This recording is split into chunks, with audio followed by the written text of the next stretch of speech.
Pentecost means 50th. Pentecost means 50th. It is 50 days after the feast of the first fruits.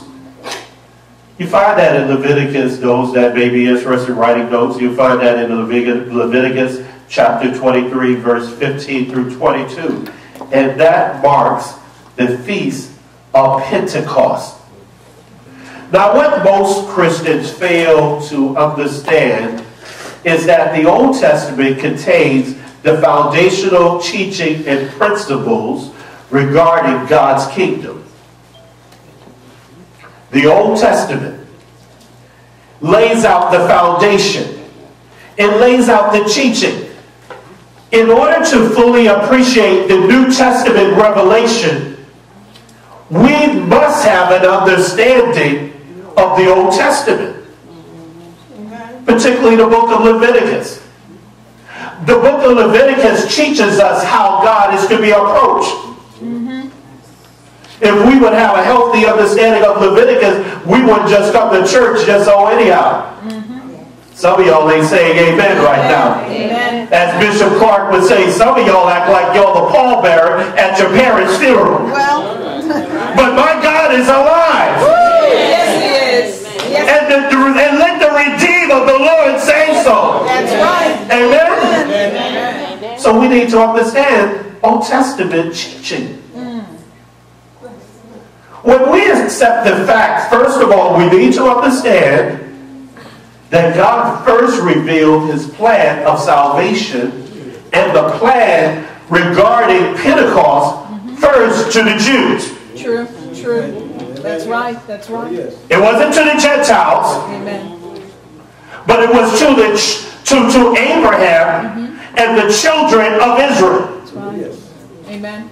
So Christians need to have a full understanding of Jewish customs and festivals. True. True, Pastor. Come on, come on. Amen. All right, that's all right. Let me see, can I help you? You do know that the Ten Commandments were given to the children of Israel. That's right. The Jews, right? That's true. Amen. It was given to the descendants of Abraham, right? That's right. So it's vital that we understand Old Testament. I know that some people say, well, we're a New Testament church. Yes, you're a New Testament church. But you also need to understand that Jesus didn't come to abolish the old, right? Right. But to fulfill, right? Amen. Amen. And so the scriptures teach us in order to have a deep appreciation of the new, you got to understand the old. Yes. I find it so interesting that considering that understanding, that one needs to understand that there is an Old Testament and there's a New. That in the New Testament where we get the revelation that the final book of the New Testament is the book of Revelation.